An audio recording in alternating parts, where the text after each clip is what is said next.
একই অবস্থা মানুষের হবে কিয়ামতের মাঠে। কিয়ামতের মাঠেও মানুষ বিপদে পড়বে, তার বিরুদ্ধে মামলা মোকদ্দমা কেস চলবে। কিন্তু কিয়ামতের মাঠেও মানুষ টাকা দিয়ে বাঁচতে পারবে, জরিমানা দিয়ে বেঁচে যাবে। আপনার বিরুদ্ধে কেউ মামলা করেছে, জজ সাহেব যেমন আপনার জন্য জরিমানা নির্ধারণ করে দিয়ে বেঁচে গেলেন, এরকম কিয়ামতের মাঠেও আপনি যে কোনো মামলা টাকা দিয়ে বের হয়ে আসতে পারবেন। কিন্তু কিয়ামতের মাঠে ইনস্ট্যান্ট টাকা নেওয়ার কোনো সুযোগ নাই। দুনিয়া থেকেই কোটি কোটি টাকার মালিক কিয়ামতের মাঠে হয়ে উঠতে হবে। দুনিয়াতে যেমন কোটি কোটি টাকার মালিক হওয়ার সুযোগ সুবিধা আছে, কিয়ামতের মাঠেও কোটি কোটি টাকার মালিক হওয়ার সুযোগ সুবিধা আছে। তবে কোটি কোটি টাকার মালিক কিয়ামতের মাঠে হতে হলে দুনিয়া থেকে দিয়ে যেতে হবে। ওখানে উপস্থিত কোনো বুদ্ধি নাই যে আজকে টাকার তো খুব দরকার, টাকা কোথায় পাবো, কোনো বুদ্ধি নাই। আমার পূর্বের বক্তা বলছিলেন জান্নাত বিক্রি হয়, সেটা আরেকটু আপনাদের বুঝিয়ে বলি। আপনাদের কেউ কি দাবি করতে পারবেন যে আমি আমার জীবনে এক ওয়াক্ত সালাতও কাজা করিনি, এক রাকাত সালাতও কোনো দিন ভুল পড়িনি, পুরো সালাতে সবসময় আল্লাহর কথাই স্মরণে রেখেছি, এরকম শতভাগ নিখুঁত সালাতের গ্যারেন্টি কেউ দিতে পারবেন? তো মানুষ আল্লাহকে চ্যালেঞ্জ দিয়ে বলতে পারবে না যে আল্লাহ সালাতেও তো একটাও মিস দেয়নি, আর সালাতে তো কোনো দিন তোমার কথা বাদ দিয়ে অন্য কারো কথা স্মরণ করিনি, তাহলে জান্নাত দিবা না কেন? এই প্রশ্ন করার ক্ষমতা পৃথিবীর খুব কোনো মানুষের নাই বললেই চলে। যে সালাতের দিকে, ইবাদতের দিকে যদি কেউ ঠিক থাকে আর একদিকে নাই, সেটা কি? গুনাহ মুক্ত থাকা। পৃথিবীর কোনো মানুষ দাবি করে বলতে পারবে না যে না আমি শতভাগ নিষ্পাপ। তো শতভাগ নিষ্পাপ, অতএব তুমি আমাকে কেন জান্নাত দিবা না? তাহলে মানুষের জান্নাতে যাওয়ার ভরসা সালাত, সিয়াম, হজ, জাকাত, ইবাদত এগুলো দিয়ে হচ্ছে না। কেন হচ্ছে না? ওগুলোতে মানুষের ভুল ত্রুটি হয়েই যায়। আর একটা কেন দিয়ে হচ্ছে না? একদিকে ইবাদতই ঠিক মতো করেনি, আরেকদিকে গুনাহের বোঝা আছে। তাহলে রাস্তা কই? রাস্তা নাই তো। ফলত মানুষকে আল্লাহ সুবহানাহু ওয়া তাআলার সামনে হাত পাততে হয় যে আল্লাহ তুমি অনেক বড় দয়ালু, ইবাদতও ঠিক মতো করতে পারিনি, গুনাহও অনেক জমা হয়ে আছে, ক্ষমা করে দাও। আল্লাহর দয়া এবং ক্ষমাতে জান্নাত যেতে পারবে, দাবিতে নয়। কিন্তু দাবিতে জান্নাত যাওয়ার দুটো রাস্তা আছে, এখানে গ্যারেন্টি নিশ্চিত জান্নাত। তার একটা হচ্ছে মানুষ আল্লাহর রাস্তায় যুদ্ধ করে জীবন দিয়ে দিবে। ইন্নাল্লাহা আশতারা মিনাল মুমিনিনা আনফুসাহুম ওয়া আমওয়ালাহুম বিআন্না লাহুমুল জান্নাহ। সত্যি যদি নিয়ত বিশুদ্ধ থাকে, সত্যিকার অর্থে যদি জিহাদে অংশগ্রহণ করে থাকে, বাড়ি থেকে বের হয়েছে কিন্তু আর ফিরে আসেনি, আল্লাহ সুবহানাহু ওয়া তাআলা তাকে শহীদ হিসেবে কবুল করেছে, তাহলে ও দাবিতে জান্নাতে যাবে। কেননা ওর রক্তের ফোঁটা পড়ার পূর্বে যা যা এই কমতিগুলো ছিল, ইবাদতের কমতি আর গুনাহ, সবগুলোর কাফফারা হিসেবে তার জীবনকে গ্রহণ করে নেওয়া হয়েছে। তাহলে এখন তো আর বাধা প্রদানকারী কিছু থাকলো না। ও এখন ওর কাছে জান্নাত এখন বিক্রি হয়ে গেছে। তো বিক্রি হওয়া জিনিসের উপর দাবি থাকে, এটা তো আমি কিনেছি, কে এখানে ঢুকতে বাধা দিবে? এটা আমার হাতে দলিল আছে, কেউ ঢুকতে বাধা দিতে পারবে না। ক্রয়কৃত জমিতে ঢুকতে কে বাধা দেবে? তো আপনি যেমন গুলশানে প্লট এবং ফ্ল্যাট কিনতেছেন, আল্লাহ সুবহানাহু ওয়া তাআলা বলছে আমি জান্নাতের প্লট আর ফ্ল্যাট সেল করতেছি, কে কিনবে? কেনার একটা রাস্তা জীবন দিয়ে দিতে হবে আল্লাহর রাস্তায়, কেনার আর একটা রাস্তা হচ্ছে টাকা দিয়ে কিনতে হবে। তাহলে কি হবে? টাকা দিয়ে আপনি ইবাদতে যা কমতি হয়েছে ওটাও রিকভার করতে পারবেন, গুনাহ যা হয়েছে তাও মেটাতে পারবেন, মানুষজন যা মামলা মোকদ্দমা নিয়ে আসবে তারও জরিমানা দিতে পারবেন। টাকা খুবই পাওয়ারফুল। তাহলে আপনি টাকার জোরে জান্নাত কিনে নিলেন, টাকার পাওয়ারে জান্নাত কিনে নিলেন, কিন্তু ওই পরিমাণ টাকার মালিক হয়ে তো উঠতে হবে। সম্মানিত উপস্থিতি, তো ইবাদতের কমতিতে টাকা গ্রহণ হয়, গুনাহের কাফফারে টাকা গ্রহণ হয় দুনিয়াতেই, পরকালে তো হবেই। হজ করতে গেছেন, কোনো একটা ইবাদত পূর্ণ মতো হয়নি, জামরায় পাথর নিক্ষেপ ভালো মতো হয়নি, দিন মিস গেছে, মুআল্লিম সাহেব আপনাকে বলবে যে আপনি একটা দুম্বা বা খাসি আল্লাহ রাস্তায় দান করে দেন, তাহলে ইবাদতে যে কমতিটা হয়েছে হজে, ওই কমতিটা রিকভার হয়ে যাবে, পূরণ হয়ে যাবে। রমজান মাসে দিনের বেলা স্ত্রীর সাথে সাংসারিক জীবনে গেছেন, এটা অনেক বড় কবিরা গুনাহ। এই কবিরা গুনাহ থেকে দুনিয়াতেই মুক্তি হয়ে যাবে। টাকার জোরে একজন গোলামকে আজাদ করে দেন, অথবা টাকার ক্ষমতায় 60 জন মিসকিনকে খাওয়ান। তো টাকা দিয়ে দুনিয়াতেই গুনাহের কাফফারা এবং নেকির কমতিতে, ইবাদতের কমতিতে রিকভারি হয়। এটা কিয়ামতের মাঠেও হবে। আবার মানুষজন যখন মামলা মোকদ্দমা নিয়ে আসবে তখনও হবে।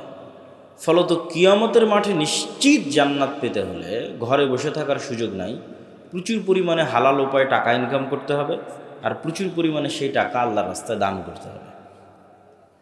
তাহলে জান্নাত কনফার্ম, নিশ্চিত করে কিনে নিয়ে দুনিয়া থেকে বিদায় হওয়া যাবে।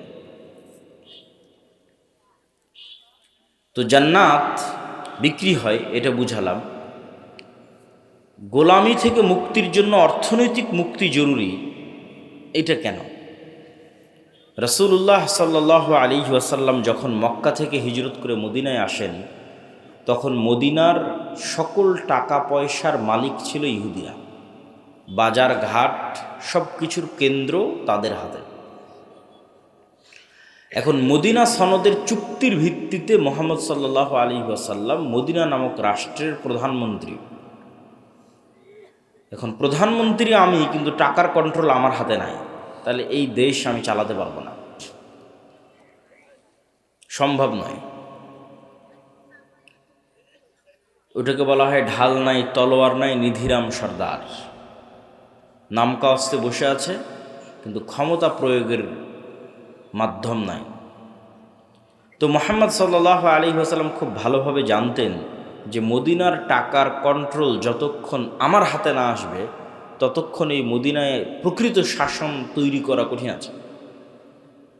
ইহুদিদের কাছে নত থাকতে হবে।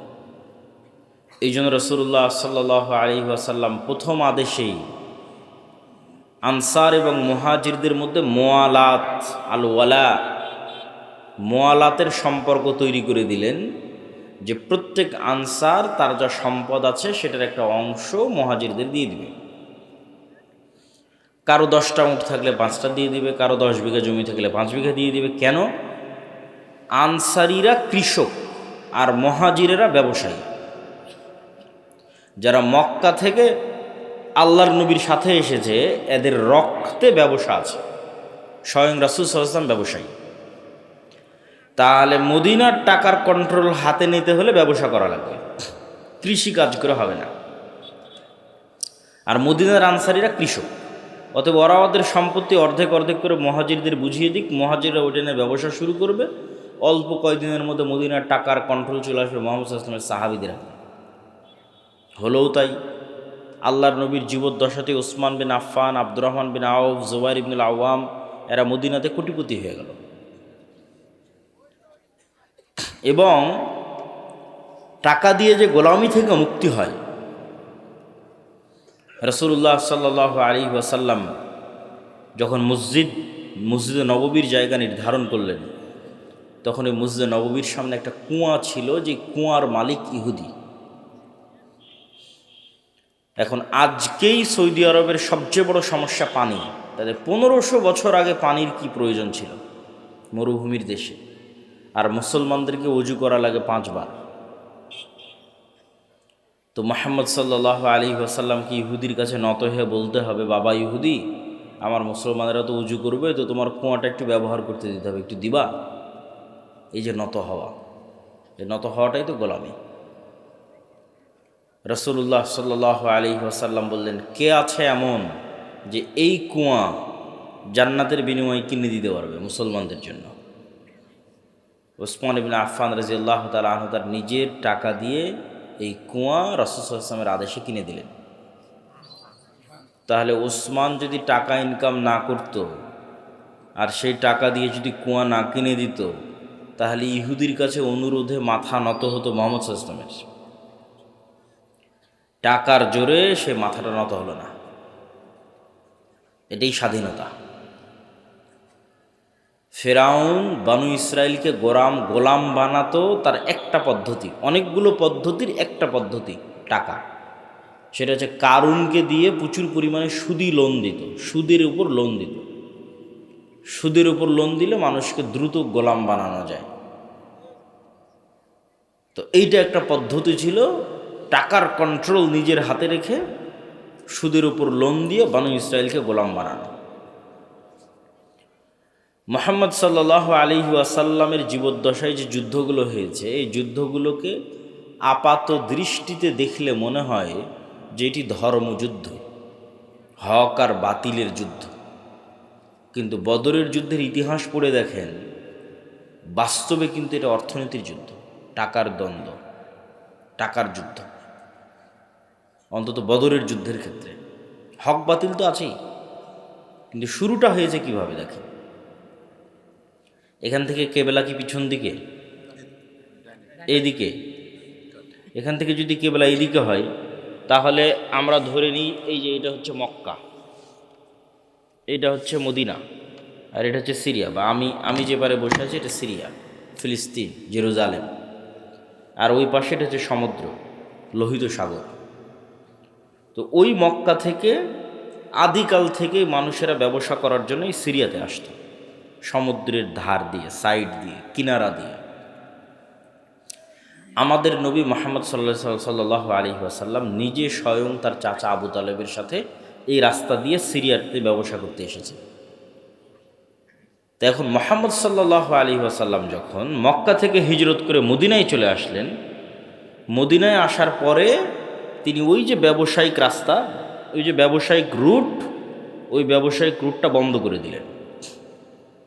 বিজনেস রুট বন্ধ মক্কার কাফের মুশরিকদের জন্য, যে ওদেরকে তো মদিনার এই সমুদ্র পার হয়ে সিরিয়াতে আসতে হবে। তো রাসূলুল্লাহ সাল্লাল্লাহু আলাইহি ওয়াসাল্লামের বিজনেস রুট বন্ধ করে দেওয়ার কারণে আবু সুফিয়ান আর সিরিয়া থেকে মক্কায় ফিরে যেতে পারে না। কেননা মধ্যের যে রাস্তা, এই রাস্তার কন্ট্রোল মুহাম্মদ সাল্লাল্লাহু আলাইহি ওয়াসাল্লামের হাতে, কেননা মধ্যে মদিনা পড়েছে। তখন সে সাহায্য চেয়ে পাঠায় মক্কাতে আবু জাহালের কাছে, যে বিজনেস রুট যদি ক্লিয়ার না থাকে ব্যবসা করবো কি দিয়ে, ব্যবসা বন্ধ হয়ে গেলে খাবো কি? আর মদিনায় যাওয়া হয়নি মুহাম্মদ সাল্লাল্লাহু আলাইহি ওয়াসাল্লামের শুক্রবার 7 দিন, এখনই বিজনেস রুট বন্ধ করে দিয়েছে, কাল পাওয়ারফুল হলে কি করবে? তাহলে ঘটনা দেখেন, এটা টাকার কন্ট্রোল কার হাতে থাকবে, অর্থনীতির কন্ট্রোল কার হাতে থাকবে, এটা মুহাম্মদ সাল্লাল্লাহু আলাইহি ওয়াসাল্লাম খুব ভালো বুঝতেন। তখন যুদ্ধ হলো বদরের। এই জন্য বদরের যুদ্ধ মদিনার মধ্যে হয়নি, বদরের যুদ্ধ হচ্ছে সমুদ্রের ধারে, মদিনা থেকে 250-300 কিলোমিটার দূরে। এত দূর চলে গেছে রাসূল সাল্লাল্লাহু আলাইহি ওয়াসাল্লামের সাহাবীরা বিজনেস রুট বন্ধ করার জন্য, মদিনা থেকে 300 কিলোমিটার দূরে, সমুদ্রের ধারে। আপনাদের কারো যাওয়ার সুযোগ হলে দেখবেন যে মদিনা থেকে কত দূরে বদর, সমুদ্রের ধারে। তো সম্মানিত উপস্থিতি, টাকা অর্থনীতি গোলামি থেকে মুক্তির একটা মাধ্যম। দুঃখজনক হচ্ছে আজকের মুসলমানেরা, এটা আজকের মুসলমানদের যে স্বভাব এবং বৈশিষ্ট্য, এটা আজ থেকে 1400 বছর আগের মুসলমানদের স্বভাব এবং বৈশিষ্ট্য ছিল না। আল্লামা ইকবাল লিখেছেন, নাহি মাকাম কি খুগর তবিয়তে আজাদ, হাওয়ায়ে সাইরে মিসালে নসিম পয়দা কর। যে মুসলমানেরা কখনো এক দেশ, এক এলাকা, এক গ্রাম, এক কাজ, নির্ধারিত কোনো কিছুর কোনোদিন মুখাপেক্ষী ছিল না। মুসলমানেরা হচ্ছে সকালের প্রবাহিত বাতাসের মতো, যার কোনো বর্ডার নাই, যার কোনো সীমানা নাই। রাসূলুল্লাহ সাল্লাল্লাহু আলাইহি ওয়াসাল্লামের সাহাবীদের বেশিরভাগ 90% নিজ এলাকা, নিজ গ্রাম, নিজ দেশে মরেনি। কেনারা নির্ধারিত কাজ, নির্ধারিত পেশা, নির্ধারিত দেশ নিয়ে কোনোদিন পড়ে থাকেনি, সকালের প্রবাহিত বাতাসের মতো। জীবিত কওমের আলামত এটাই যে তাদের সকাল এবং সন্ধ্যা পরিবর্তন হয়, আর মৃত কওমের আলামত এটাই যে তাদের সকাল এবং সন্ধ্যা এক থাকে। প্রতিদিন সকালবেলা উঠলাম, মাঠে গেলাম, কাজ করলাম, বাড়িতে আসলাম। প্রতিদিন সকালবেলা উঠলাম, অফিসে গেলাম, কাজ করলাম, বাড়িতে আসলাম। এই যে ডেইলি রুটিন সেম, এটা হচ্ছে মৃত জাতির আলামত। আর 1400 বছর আগের মুসলমানেরা মরু যাযাবর, বিদুইন। আজ এখানে 2 দিন, তো কাল গোবিন্দগঞ্জে 3 দিন, তারপরের দিন বগুড়া গাবতলীতে 5 দিন, তারপরের দিন ঢাকা, চলছেই তো চলছে। তারপরে দিল্লি, করাচি, আফগানিস্তান, প্রতিদিন সকাল সন্ধ্যা পরিবর্তন হচ্ছে। ব্যবসা করে বেড়াচ্ছে সারা পৃথিবী। ব্যবসার রাস্তা দিয়ে মুসলমানেরা দিন প্রচার করেছে। ভারতের কেরালা, বাংলাদেশের চট্টগ্রাম, ইন্দোনেশিয়া, মালয়েশিয়া সব ব্যবসার রাস্তা দিয়ে দিন গেছে। মুসলমানদেরকে চাকরি করা, গোলামি, নৌকরি, নৌকার, চাকর, এটা শিখিয়েছে ইউরোপিয়ানরা। মুসলমানদের গতি এটা ছিল না। মুসলমানদের গতি হচ্ছে টাকা ইনকাম করতে হবে, দিনের দাওয়াত দিতে হবে, ব্যবসা করতে হবে। এই জন্য দিনের কাজে অর্থের খুব প্রয়োজন। আজকের এই অনুষ্ঠান চলা অবস্থাতেও আপনারা এই প্রতিষ্ঠানে, এই উদ্যোগে দানে অংশগ্রহণ করবেন, এটা আপনাদের প্রতি উদাত্ত আহ্বান থাকবে। আল্লাহ কবুল করুক, বলেন আল্লাহুম্মা আমিন। তাহলে আমাদের বক্তব্যের বিষয়, মুসলমানেরা গোলামি থেকে বাঁচবে কিভাবে। তো শুরুই করলাম অর্থনৈতিক মুক্তি, গোলামি থেকে মুক্তির একটা রাস্তা। 2 নম্বর, শতভাগ তাওহীদ এবং শতভাগ ঈমান বিল গায়ব। ঈমান বিল গায়বে ইয়াকিন ছাড়া মুসলমানদের বাঁচার কোনো রাস্তা নাই। অন্তত 20% মানুষ লাগবে বাংলাদেশে যদি আমরা একটা পূর্ণাঙ্গ বিপ্লব চাই, যে বিপ্লবটা হবে ন্যায়ের, যে বিপ্লবটা হবে ইনসাফের, তাহলে অন্তত 20% মানুষ লাগবে, যেই 20% মানুষ শতভাগ তাওহীদে বিশ্বাসী, শতভাগ ঈমান বিল গায়বে ইয়াকিন রাখে। শতভাগ তাওহীদ কি? সুন্দরগঞ্জ, গাইবান্ধার আহলুল হাদিস ভাইয়েরা মনে করতে পারে যে আমরা তো শিরক বেদাত করি না, কবর মাজারে যাই না, তাহলে আমাদের তাওহীদে সমস্যা কোথায়? আছে। শতভাগ তাওহীদে খুব কম মানুষ বিশ্বাসী। যেমন এখানে অনেকেই আছেন যিনি কবরে মাজারে যান না, কিন্তু তিনি বিড়ি সিগারেটের নেশায় আসক্ত। তাহলে ওনার ইলাহ হচ্ছে বিড়ি সিগারেট। ইলাহাহু হাওয়া, মনের প্রবৃত্তি তার ইলাহ। সে আল্লাহর ইচ্ছার সামনে নিজের ইচ্ছাকে জবাই করতে পারেনি। আল্লাহর চাওয়া, আল্লাহর আদেশের সামনে নিজেকে পরিপূর্ণ আত্মসমর্পণ করতে পারেনি। ये दौर अपने इब्राहिम की तलाश में है। আজকের যুগে মুসলমানদের মুক্তির রাস্তা হচ্ছে একজন ইব্রাহিম আলাইহিস সালাম লাগবে। মুসলমানদের মধ্যে ইব্রাহিম আলাইহিস সালাম নাই। ইব্রাহিম আলাইহিস সালাম মানে কি? শতভাগ তাওহীদ।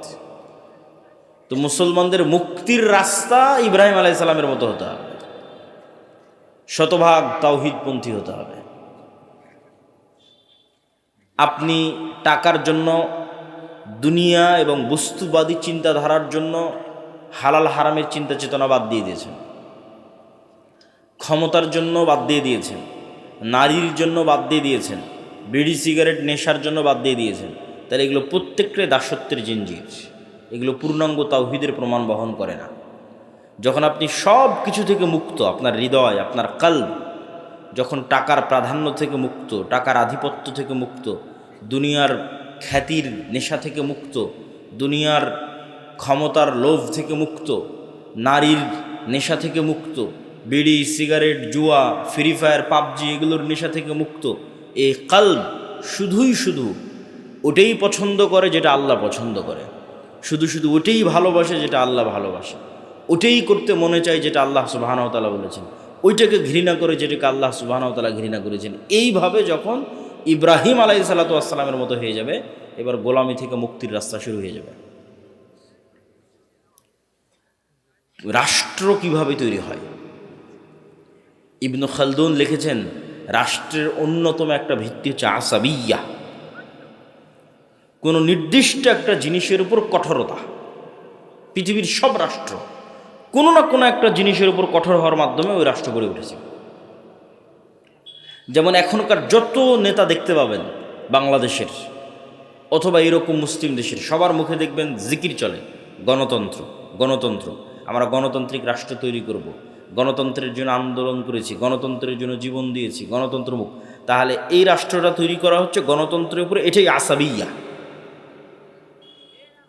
ঠিক ভারতের ওদেরকে দেখবেন ওরা কিসের উপর আশ্রয় রয়েছে? হিন্দুত্ববাদ, হিন্দুত্ববাদ, হিন্দুত্ববাদ, এইটাই ওদের আসাবিয়া।